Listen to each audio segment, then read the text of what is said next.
আসসালামু আলাইকুম। এই দেখেন আমরা পিকনিক খাচ্ছি। এটা হলো ঝোলভাত পিকনিক। এটা হলো আমাদের মানে পাক করা আর এটা হলো খাজনাদার বেজেন। আর এটা হলো দোকানদার মানে কচ রাস্তা আছে। আমরা পিকনিকটা শুরু করেছি বেজেন। আর এদিকে মুসলিম ভাই আছে। এই যে এখানে মোবাইল টিপতেছেন হ্যাঁ মুরব্বী। এই যে আহসান আবার ভিডিও করে। আর এটি খাজনাদার। এটা হলো মানে লুচা আর যে মামা দোকান জেল মামা আছে আরে সোহায় ভাতি হলে কিনা 100 মাথা আছে কুকুর ফেতে বুঝতে এটা এলো ফেতে রামবি আসলে কিছু না এই আজকে আমার মেজর সবগুলাতে আনফর্চুনেটলি আনঅ্যাভেলেবল দেখাচ্ছে এই কারণে যে আমি পিকনিকটা দিচ্ছি হেসে পিকনিকটা হলো মানে সময় দিচ্ছি আমার ঝোল ভাত দিয়েছেন তো এটা রাসেল তাই না এটা এখন দেখান একটু মামা ঘর দেখেন এটা হলো মানে খাই না দাঁড়াই বুঝতে সিদ্ধ রাখো আর এটা হলো পাক করেছে আর এটা হলো মানে দুটা সিয়ার ধরে আছে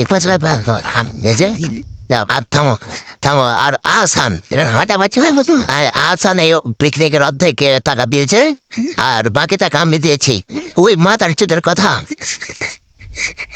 রাসেল সব বুয়া কথা বললো বুঝছো পিকনিক দেখেন মনে হয় চলবাদ তো আমাদের পিকনিক আপনাদের মাঝে কেমন লেগেছে অবশ্যই আপনারা কমেন্টে জানাবেন তো আমরা ওষুধের দোকানে মানে পিকনিক খাইলাম তো দেখেন ডাক্তারের এটা হলো ডাক্তার সাহেব যেটা আমাদের মানে খাজনাদার করছিল বোয়া আর এটা হলো মানে সবাইকে ভাগ করে দেয় বুঝছো এটা হলো ডাক্তার আর এটা হলো মুসলিম ভাই আর এটি হলো খাজনাদার মানে খাইতে এসছে বুঝছেন আর এটা হলো বুড় মানে কিছু বলার নেই বুঝছেন এই মানে ফেতে আছে ফেতে বলার